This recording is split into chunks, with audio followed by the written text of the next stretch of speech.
All right, so I know some of y'all watched the Sixers game. The Sixers end up losing, I think, 97-92 against the New York Knicks. This was an absolute terrible game.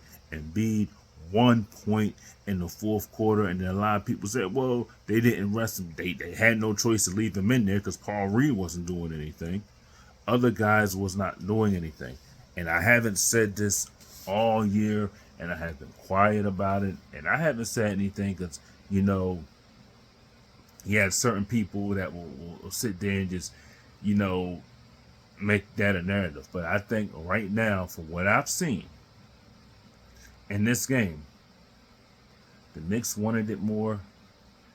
Knicks out rebound the Sixers. The Sixers have no toughness. Daryl Morey made a bad trade to get Buddy Hield.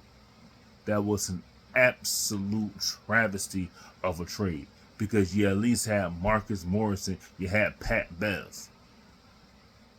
And you give these guys up for a guy that you don't even play in the playoffs. I don't care about regular season. Don't give me, well, he played good in the regular season. I don't care about the regular season. When you get into the playoffs, it is a different animal. This is the playoffs. And the Sixers have no bench. They have nobody other than Maxey, Embiid, and you might have Oubre here. Nick Batum, he ain't doing nothing. Nick Batum had a good game in a play-in game. That was nothing. You knew that was never going to happen again. This team has no bench.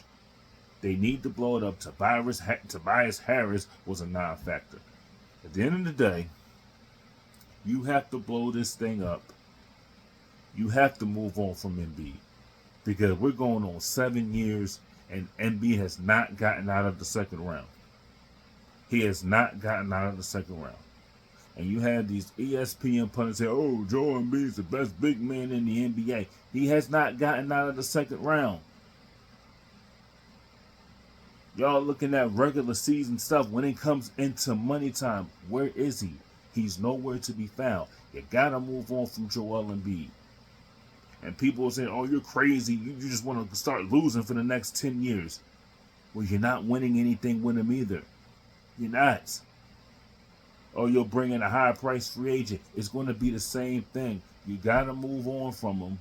There's other teams out there. Jokic is the best player in the NBA, hands down. Just the best player in the NBA. Miami Heat has more heart than the Sixers. And yes, they Sixers beat the Heat. But yeah, Minnesota, all these other teams that are way light years better than the Sixers. They have no bench. Daryl Morey made a terrible trade. That was awful. You have to move on from Joel Embiid. I'm sorry.